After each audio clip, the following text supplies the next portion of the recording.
Denise Vicino, co-titolare di CET Electronics. Il progetto si chiama Irrivision ed ha l'obiettivo di identificare un nuovo sistema basato su tecnologia di sensoristica in campo per risparmiare la risorsa idrica in agricoltura, in particolare applicato al vigneto e alle coltivazioni di kiwi. Il contesto è stato quello di una collaborazione preesistente con il CREA, un centro di ricerca in viticoltura ed enologia di Conegliano, in cui già si era sperimentato assieme l'utilizzo di un sistema di visione artificiale applicato al vigneto per altre applicazioni legate alla difesa. Si è capito con il gruppo di ricerca sullo stress idrico della vite che questo sistema di visione artificiale aveva delle buone potenzialità di identificare alcune caratteristiche della chioma, quindi guardando alla chioma delle piante, per estrarre da queste delle informazioni sullo stato idrico delle piante. Quindi è nata l'idea di un progetto nuovo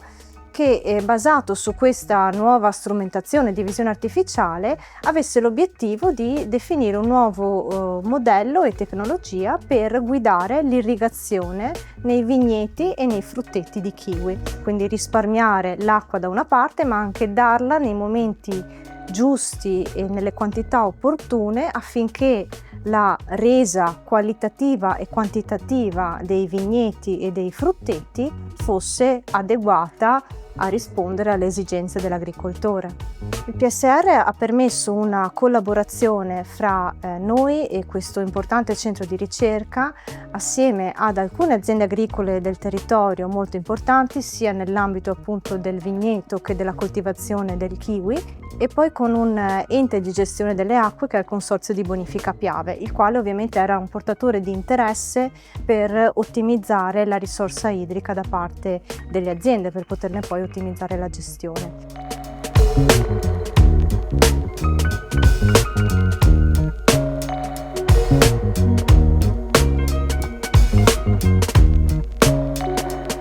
Questa collaborazione è quella che ha creato, la sinergia utile a capire davvero le problematiche delle aziende agricole e a proporre in sinergia fra un ente, scientifico come il CREA di ricerca e una realtà privata di sviluppo della tecnologia come noi di CET Electronics, abbiamo proposto assieme una soluzione tecnologica innovativa in grado di rispondere alle esigenze delle aziende agricole, quindi in primis appunto il risparmio d'acqua, ma un risparmio d'acqua che garantisse un risultato ottimale sulla coltura. Già da alcuni anni, ormai che il progetto si è concluso, abbiamo continuato ad approfondire il progetto Irrivision con delle continue raccolte dati sullo stato idrico delle piante che ci permettono di perfezionare la tecnologia, quindi migliorare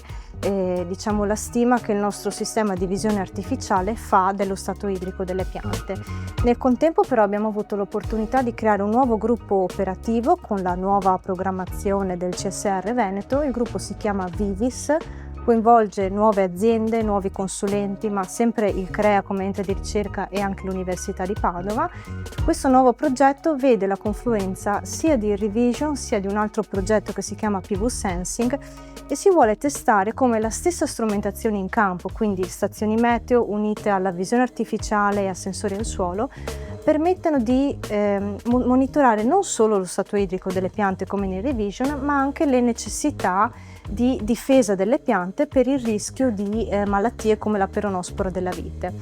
Quindi obiettivo di questo nuovo progetto è quello di dimostrare come la stessa tecnologia sia funzionale a due aspetti